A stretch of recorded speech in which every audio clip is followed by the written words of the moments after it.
Hello, hello, and welcome to Workhorse Wrestling Network. You are gathered with us tonight for the most chaotic wrestling recap show in the multiverse. This is all for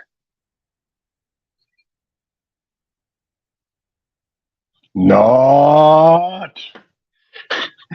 You are muted. Good, sir. Shit. Sorry. I meant to say NAWT, not. All right. So I fucked that one up as usual. It's It cool. wouldn't be It's forgotten. cool. We didn't Let's keep start it it with a in. fucked up intro. Oh, perfect. Let's Perfect. see. All right. So let me get up my notes here.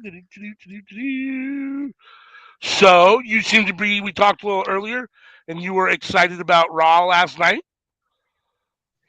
You thought it was, Yeah. or Monday night. I'm sorry. You thought it was a good show. Mm-hmm. I would agree. Probably the best episode of the year. Best episode of the year. Yeah, I mean, I don't remember the first couple of the year, but definitely the best in the last few months for sure. Definitely the best in the last few months for sure. Let's see. It opened It's with been Cody rough. Rhodes. Huh? It has been rough. It's been rough.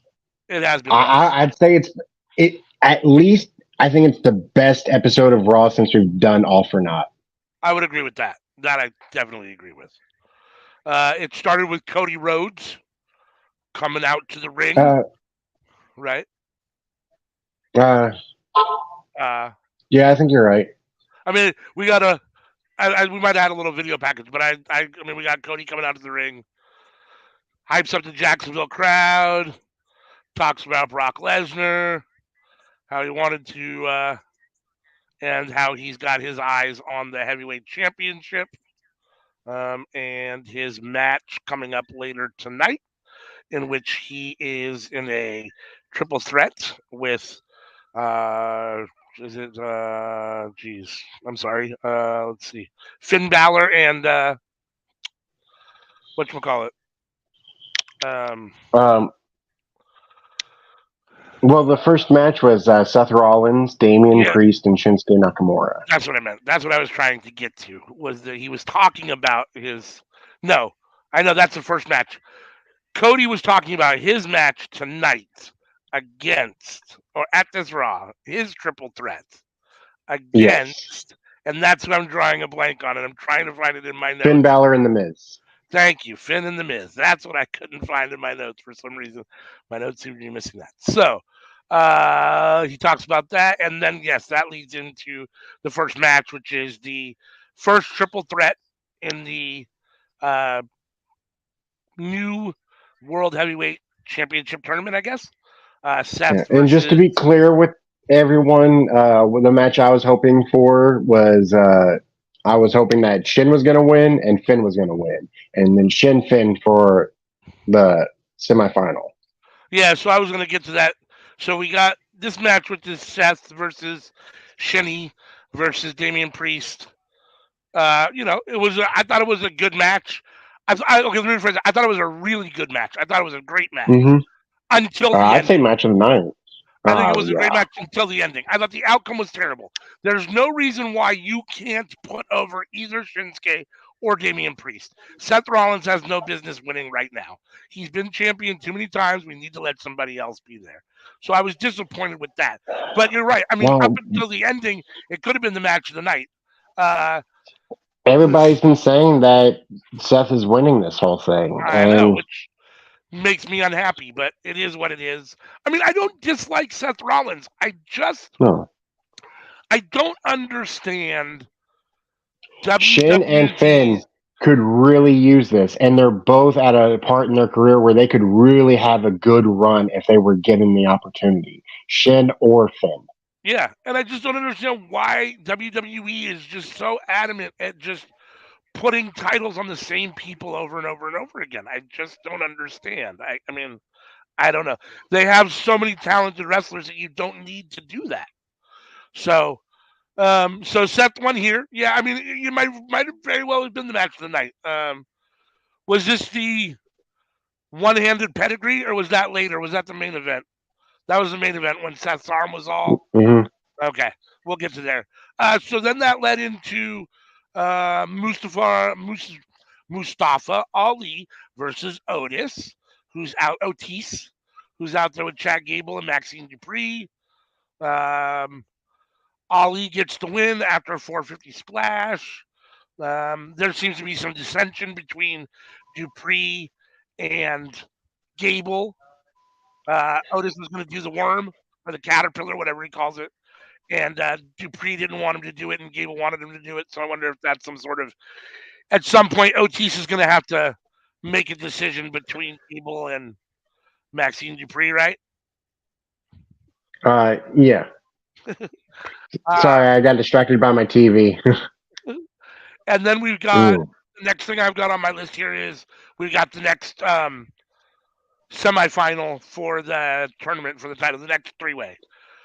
Cody. There was a backstage segment with Sami Zayn and Kevin Owens and Vinci and Ludwig Kaiser. Okay, I guess I missed that segment. I have their match on my list here, but I guess I missed that segment in my notes now. Um, Owen said, "What is with everyone having henchmen around here?" Referring to Gunther having henchmen. Mm-hmm. Yep. So that leads into the next triple threat. Cody versus Finn versus The Miz. I assumed Cody was going to win here. I was very happy that Finn won. Mm-hmm. I knew I that was very I knew Miz hopeful wasn't after going to Finn win, won. I was like, "Come on, Finn, let's do this, Finn. We got this." and I know Finn has been champion before, but it feels like it's been such a Once long time.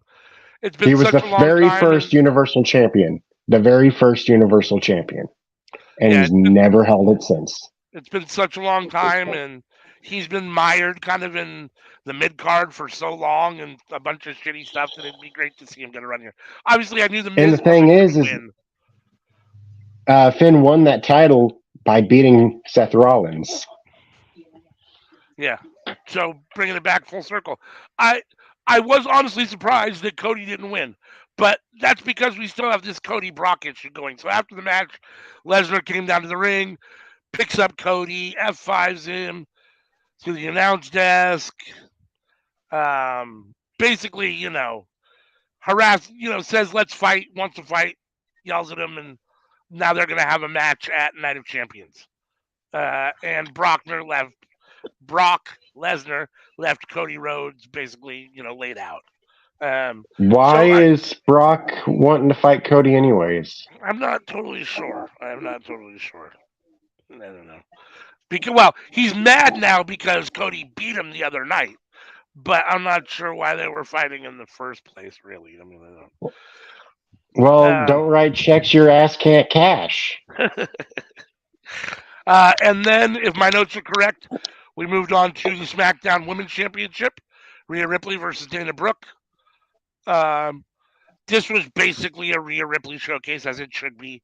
For all intents and purposes, it was really a squash. Natty had a couple, Dana Brooke had a couple moves, but nothing worth noting. And Rhea got the win with her new reverse, whatever that thing is that she does, cloverleaf um, submission move. I went Her to the and kitchen to make a snack, and it was over by the time I came back. Yeah, so that's what you need. That's all you need to know. Then the next match was our undisputed tag team champions that can go to both brands because they're the champions, but still got drafted to Raw, which makes no fucking sense. Did they?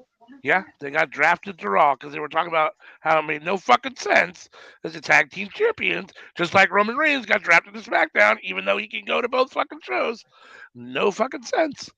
Anyhow, so we got tag team champions versus Imperium.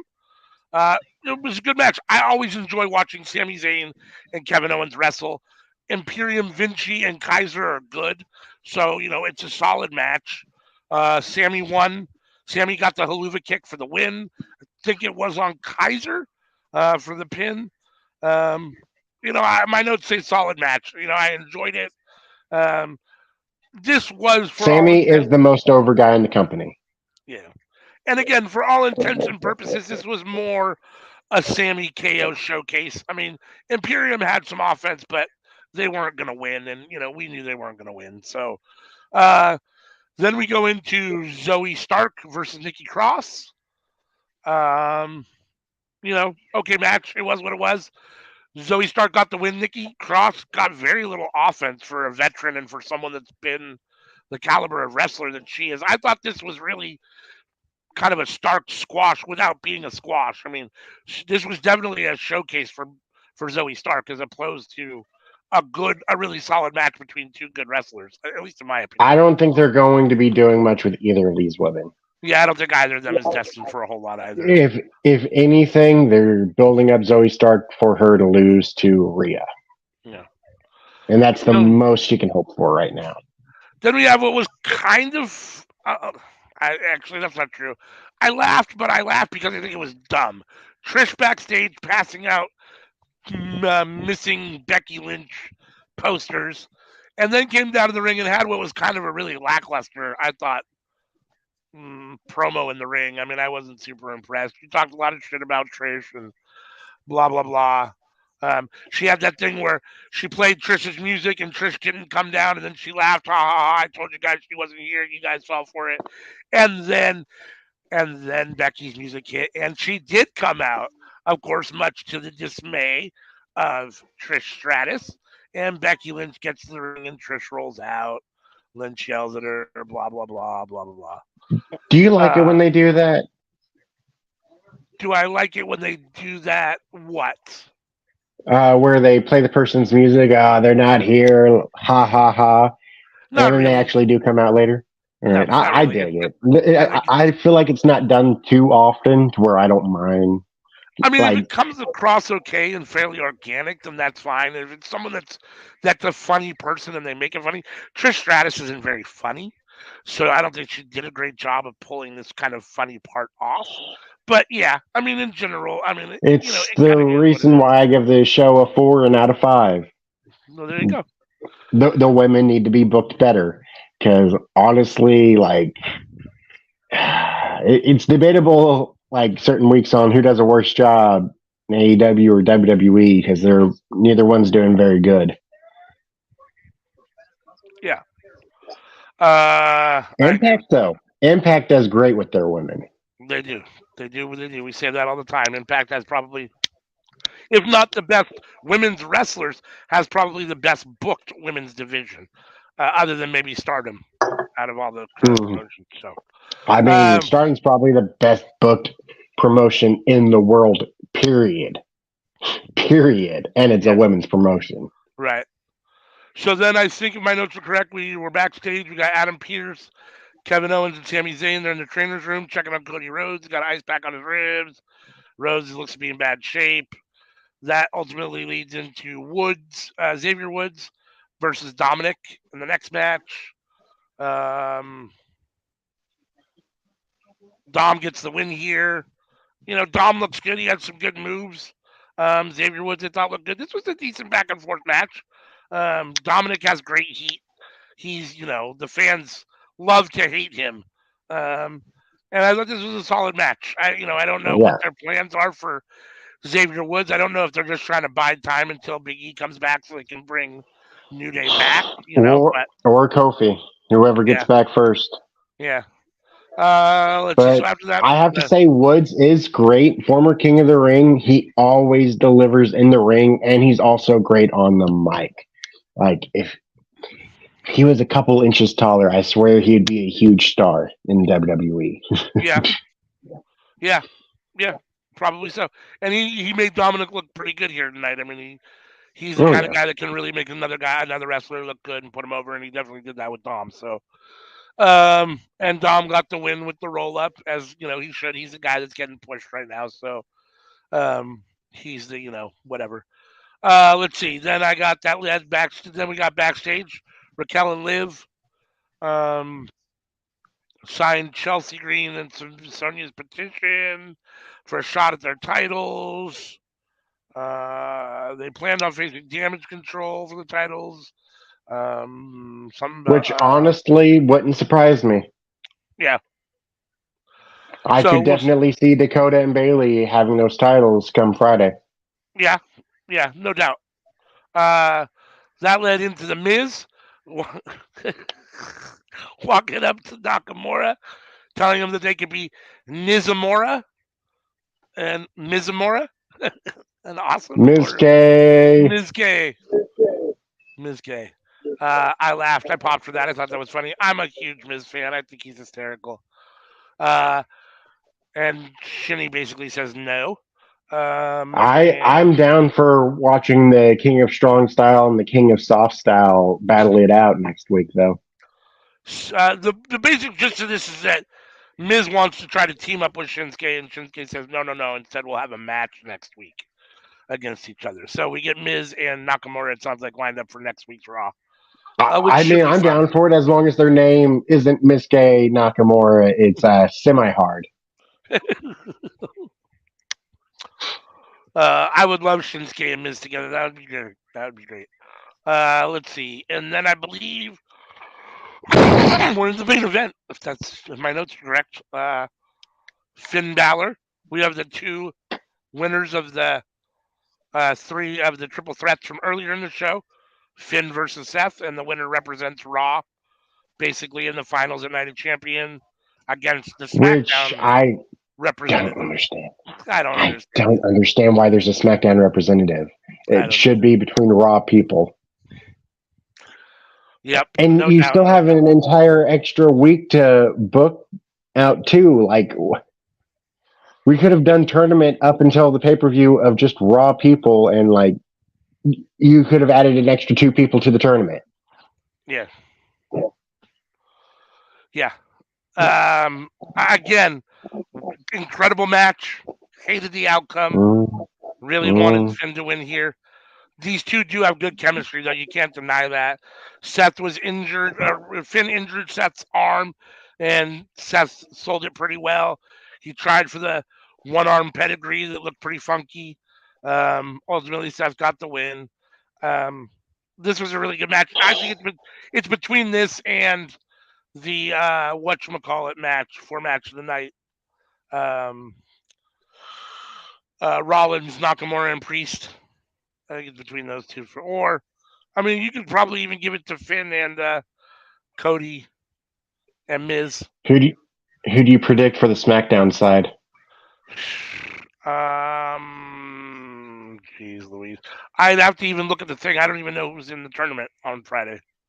Who's in Austin the? Theory, Bobby Lashley, Edge. I can That's name those 3. that's one triple threat. They're gonna do the same thing, right? No, Edge is in the top one with Rey Mysterio. Edge, Rey Mysterio, and oh,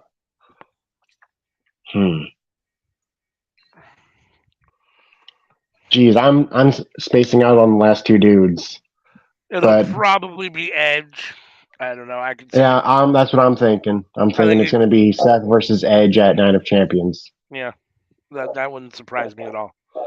I, for me personally, even though we've already seen it, and I feel like we've probably seen the match more than we wanted to, the story feels more there for Finn and Edge at Night of Champions for the title. I mean, I know we've seen it a couple times, and we kind of got a little tired of seeing it almost, but at the same time, like that's where the story is. I don't really see the story between, Seth and Edge, but it is what it is. Also, due to the fact that Edge just kept on beating him and beating him and beating him, and Edge ended up giving him 14 staples. Yeah, 14 staples, I think. Like, this would have been the moment for Finn to finally get one on top of Edge and win the title. And win the that title, would have been too. huge for Finn. Yeah, I agree. That after all those defeats to Edge just beating him left and right, like, because Edge was beating him before he was in Judgment Day, and then after Finn replaced him in Judgment Day, Edge kept beating him again.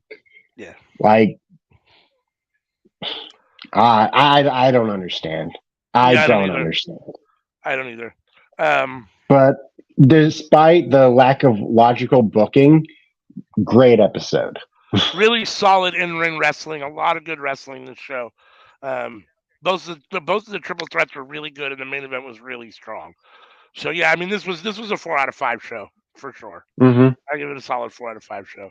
If we'd had a little bit more, maybe another really solid match in the middle, it probably would have gotten a 4.5. But I yeah, would have given it a 4.5 if it was booked correctly. yeah, I would have given it a 5 if the women were booked better too. yeah, no doubt. So that sums up Raw in about 20 minutes, and we will move on to NxT from last night. So the show opened with with a recap of Indy Hartwell relinquishing the championship from last week, and then we had the participants in the women's tournament were all arrayed on the stage, um, and talking shit to each other, and then we got Tiffany Stratton and Gigi Dolan get promos about how they're gonna win the tournament. And then we have the first match, which is Gigi Dolan versus Tiffany Stratton.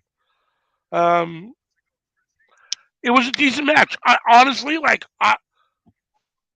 I want Tiffany Stratton to be the next NXT Women's Champion. I was kind of Hmm. surprised that she won here. I kind of thought Gigi Dolan would win here, even though I want Tiffany Stratton to win. I was kind of surprised that she did. I thought Gigi Dolan would win here, but Tiffany Stratton got the win um, by pinfall with moonsault.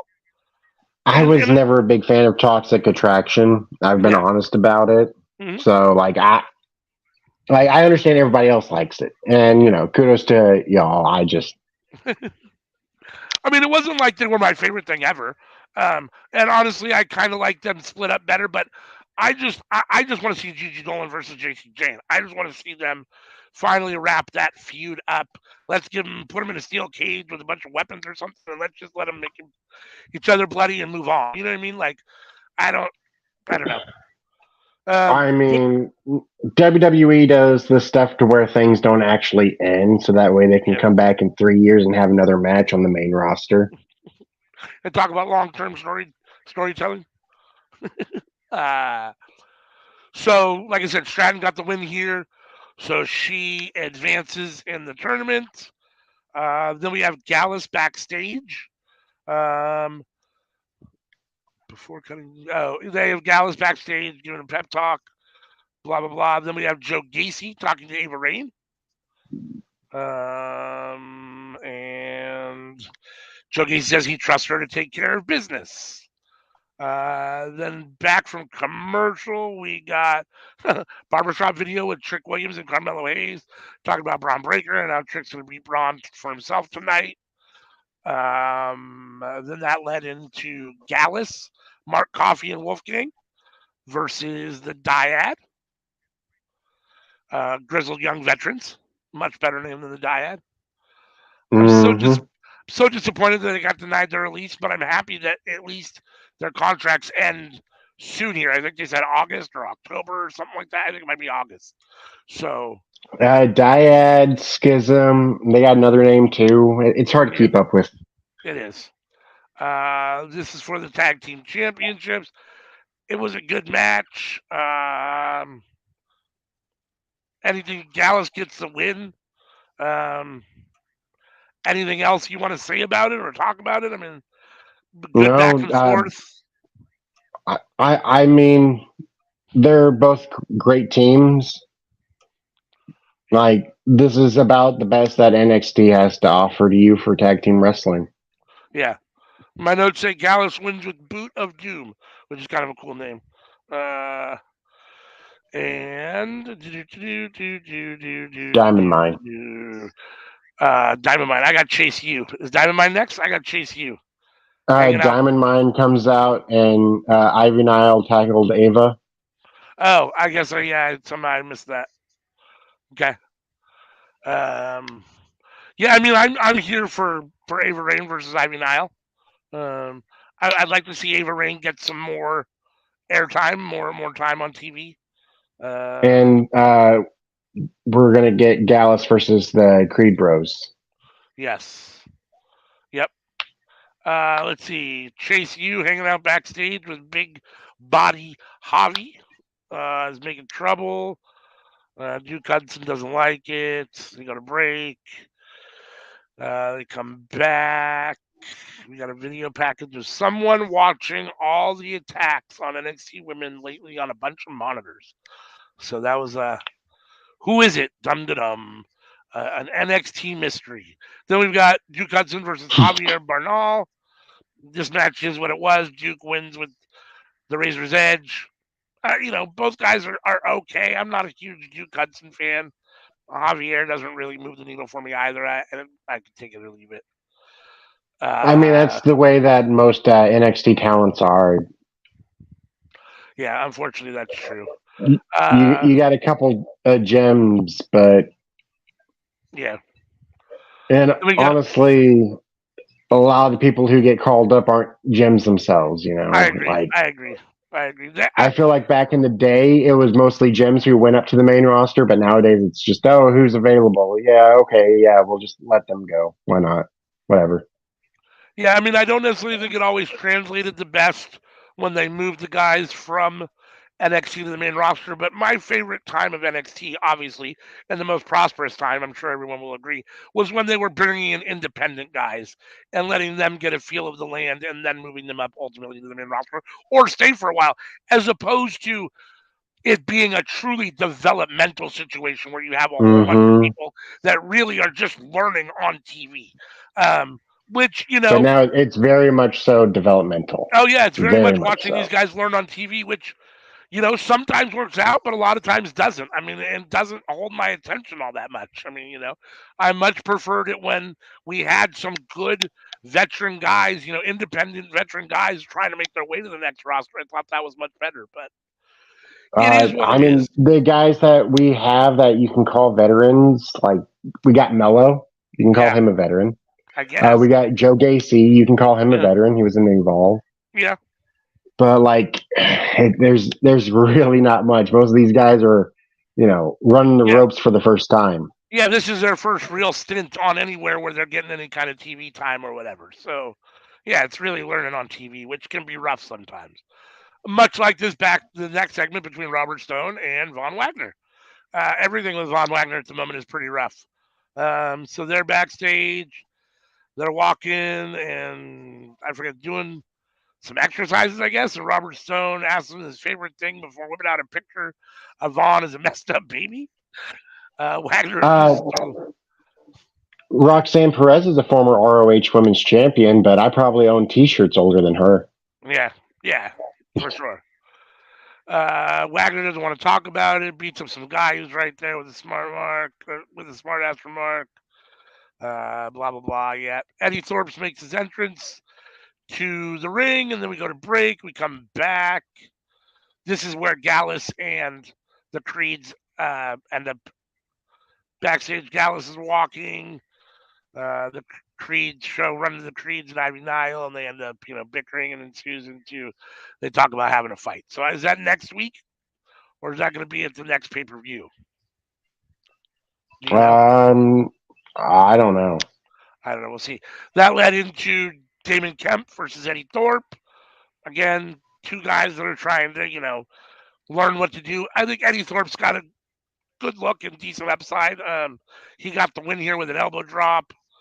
There's some decent back and forth. I think it lasted all about 6 or 7 minutes. I don't know.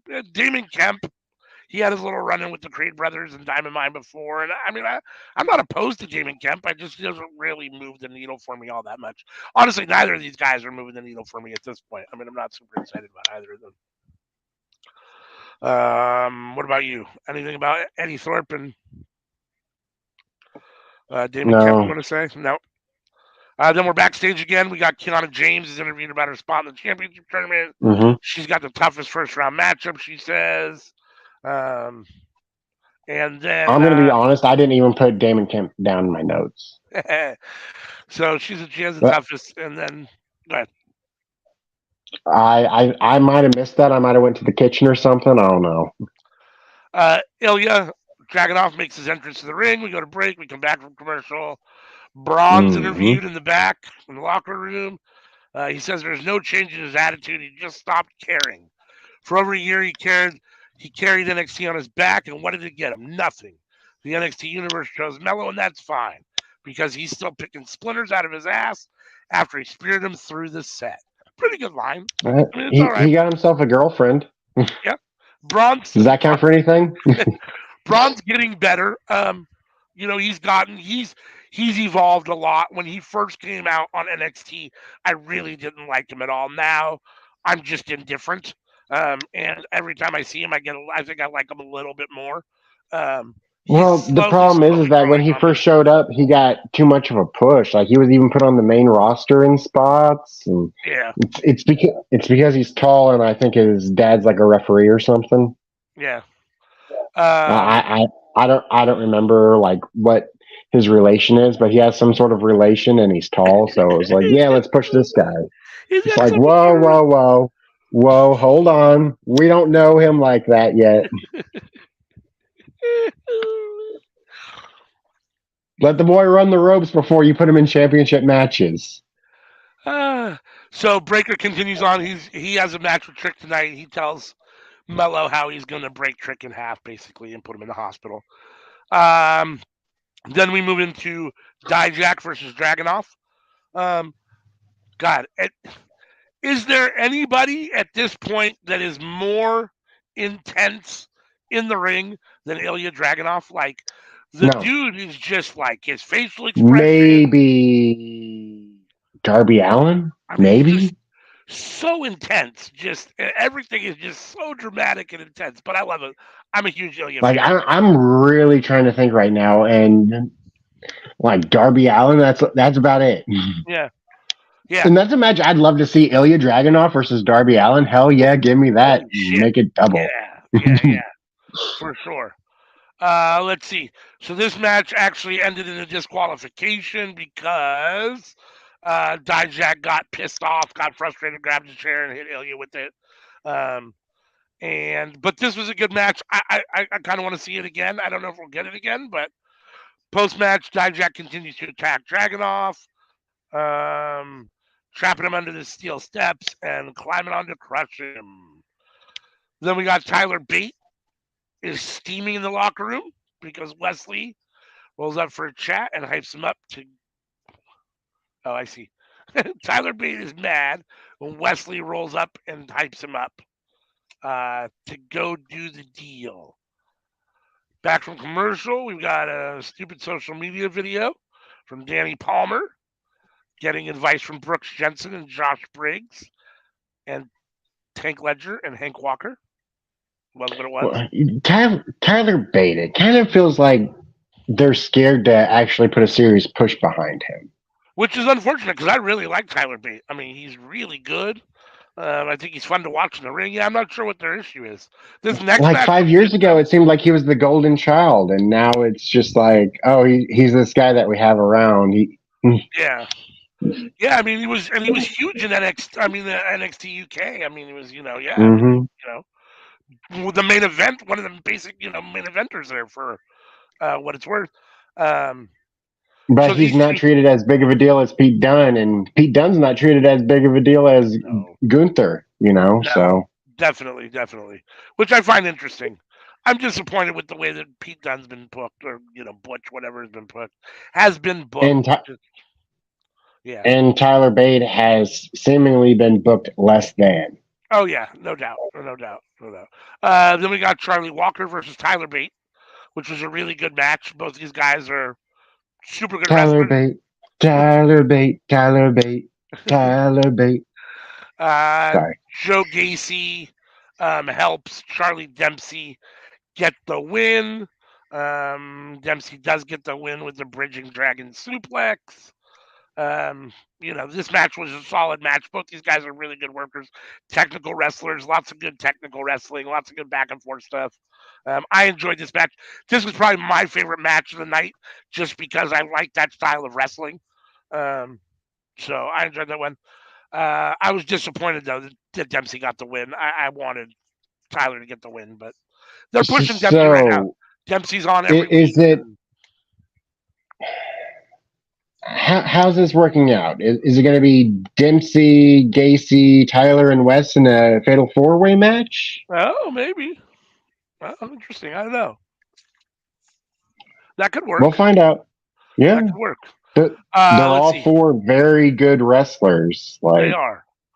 They definitely are. That I wouldn't be upset with that at all. Mhm. Well, then we got Mello leaving the barbershop. And then we got Briggs and Jensen make their entrance. We go to break. We come back. Dragon Lee has an interview. And then he says Noam Dar only cares about himself and his heritage. Then your boy, the Scottish Supernova, Noam Dar, comes out and they talk some shit. I don't see And how that's an insult to Noam Dar that he only cares about himself and his heritage. and his heritage. Yeah. Well, to be fair, Like, Dragon Lee, there's a bit of a can't you say the same thing about Roman Reigns? language issue there. Yeah. Yeah. For sure. No doubt. No doubt. Um, they're gonna have a match. Dragon Lee says he'll be there. Then we get Briggs and Jensen versus Hank Walker and Tank Ledger. Briggs and Hank Jensen and Tank. Briggs and Jensen went with a heart attack on Tank Ledger. This was an okay, mid card match. I'll be honest Spit with out a you. tooth. I'll be honest with you. I am extremely disappointed. Anybody that watched Evolve knows how fucking good Josh Briggs is and how badly they have booked him in Hmm. NXT and just in WWE in general. Dude was like a 3-time Evolve champion and like the main event guy forever and just a beast. And now they've just gotten doing dumb shit like this. I mean, it's funny, and I kind of enjoy some of the teenage angst, rom com stuff. But at the same time, it's like, wow, he's so good, and this is what you have him doing. But that's typical WWE. So, I mean, they did a similar thing with Austin Theory, and it worked for Austin Theory. yeah, that's true. They did. But Um, it's not work. I mean, some people like it. Don't get me wrong. Some people like it. I don't care. so after the match, we get handshakes. These guys all like each other. They're all friends. So then we've Hmm. got Lyra Valkyrie gets a hype reel. She got a video package. Go to break again. Come back from break. We've got a new edition of hard hitting Nathan Frazier talking about worldwide talent in the NXT, covering Noam Dar's feud with Dragon Lee. All I right, forgot this dude existed. I like Nathan Frazier. I think he's funny, and I like I literally forgot he existed until he showed up on the screen. and he can really wrestle. He can really wrestle. I'm anxious to see him back in the ring. Um, Although I will say, I remember the spot with him with the North American title where he ran out. uh, That was probably the coolest moment he's had. Was when he yeah, ran out to try and get that open challenge. yep, yeah, He didn't get it, but he tried. yeah. Well, and that was him coming back from his injury. He'd been injured for a while, but before that, he had some good matches. I mean, he can go, and he's wrestled independently for a while, and he can really go. So hopefully they'll Hmm. book him better. Then we've got Yes, Kiana hopefully they'll James. book him better. Then we get Kiana James versus Lyra Valkyrie in the next first round match in the women's tournament. Not much to say here. Valkyrie gets the win with a nice reverse roundhouse kick. Neither of these I'm women just really trying. move the needle for me. Yeah, I'm just trying to point out that you don't want people watching the show to be like, "Oh yeah, that person, he exists." Yeah. Oh yeah. No doubt. No doubt. Yeah. Um, so then we go to the bar where we've got Gallus toasting a successful title defense with the D'Angelo family. Oh, when the D'Angelo family rolls up to talk some trash and make a challenge for the titles. So I'm here for that. Uh, Gallus versus the D'Angelo family should be fun. Then we get Trick making his entrance as we go to break, and then we come back and we've got the main event: Braun Breaker versus Trick Williams. I'll be honest with you, I was really surprised. I didn't know that Trick could go this well. Um, I mean, I still think it, for all intents and purposes, it was really kind of a Braun showcase. And, Braun does get the win with the Steiner recliner. But I thought the Trick actually looked really good at a couple points in this. And he's much more talented in the ring than I thought he was going to Hmm. be. So, I've never been a big Trick fan. He's always kind of annoyed me. But if he can be good in the ring, I mean, my opinion will change. So this was an okay main event. It's not, let's just say that Trick is not mellow, but this was a solid match. Post match, um, you know, basically it's just Brock. Why do I keep calling him Brock? Braun beating up Trick more, trying to clown him, trying to give make a statement to Mello, and he holds up the title after. Oh, let's see. I'm sorry. Post match, Braun holds up the title. So Carmelo makes his way for the save. Lightning strikes. Braun gets the upper hand on Mello, spears him with the injured ribs, and then he holds the titles up and drops it over Hayes' body. And that's the last thing we see is Breaker dropping the title. So, I mean, this was a good show. I'll give it like a 3, maybe 3.5 out of 5. 3 out of 5. It was okay. I thought the main event was decent. I thought that the whatchamacallit match was probably the best match of the night, in my opinion. Tyler Bate versus Charlie Walker. Or Charlie Dempsey. Charlie Walker, I apologize. And Tyler Bate was probably the best match of the night. Although Dijak and Dragunov was really good too. What'd you think? It was an okay show. Final thoughts. It was an okay show. That's the final thoughts.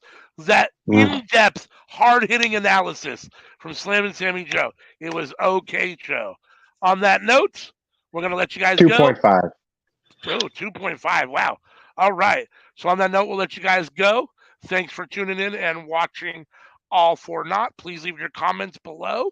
As this is pre-recorded, we do want to hear from you. Let us know what you think about Raw, what you think about NXT this week. Join us on Friday for our Friday Night Fights, where we'll be watching SmackDown starting at 5 o'clock. Anika and Sammy, and then myself and CM will join for Rampage at 7 p.m. Pacific Standard Time, 10 p.m. Eastern Standard Time. And then we're here every Tuesday, 7:30 p.m., 10:30 p.m. For the cookout. So join us for that. And yeah, anything else you want to say, sir? I take it back. I'll give it a 3 because of Ilya. There you go. All right. We got him up to a 3. On that note,